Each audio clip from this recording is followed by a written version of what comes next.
அரசியலில் இருக்கும் கட்சி தொண்டனின் நிலை என்ன என்பதை எடுத்துக்காட்டும் விதமாக கண்ணதாசன் எழுதிய குட்டிக்கதை இது. ஏழ்மையான கட்சி தொண்டன் ஒருவன் சாலையோரத்தில் மிகவும் கவலையாக உட்கார்ந்து கொண்டிருந்தான். அப்பொழுது அந்த வழியாக ஒரு சிறுவன் ஏணி தோணி வாத்தியாரு என்று கத்தி சொல்லிக்கொண்டே போனான். அவன் அதையே திரும்ப திரும்ப சொல்லிக்கொண்டே செல்வதைக் கண்ட அந்த தொண்டன் அவனிடம் சென்று, நீ ஏன் அதையே திரும்ப திரும்ப சொல்லிக் கொண்டிருக்கிறாய் என்று கேட்டான். எங்கள் தெருவில் ஒரு பேச்சாளர் இந்த மூன்றையும் பற்றி விளக்கம் சொன்னார். அந்த விளக்கத்தை கேட்டுத்தான் நான் இந்த மூன்றும் ஒரே மாதிரியானவை என்ற அர்த்தத்தில் சொல்லிக்கொண்டே இருக்கிறேன் என்றான் சிறுவன். அப்படி என்ன விளக்கம் சொன்னார் என்று கட்சி தொண்டன் கேட்டான். அதற்கு அந்த சிறுவன், ஏணி எல்லாரையும் மேலே ஏற்றிவிடும், அது மட்டும் இருந்த இடத்திலே இருக்கும்.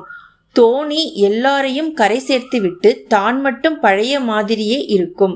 வாத்தியார் எல்லாரையும் உயர்த்திவிட்டு அவர் மட்டும் இருந்த இடத்திலேயே இருப்பார் என்றான் அந்த சிறுவன். இதை கேட்ட தொண்டன் பரிதாபமாக, அதோடு என்னையும் சேர்த்து கொள்ளப்பா என்றான். உடனே சிறுவன் உற்சாகமாக ஏணி தோணி வாத்தியாரு கட்சி தொண்டன் என்று சொல்லிக்கொண்டே அங்கிருந்து சென்றான். கண்ணதாசன் எழுதிய மற்றொரு கதையை அடுத்த பதிவில் பார்ப்போம்.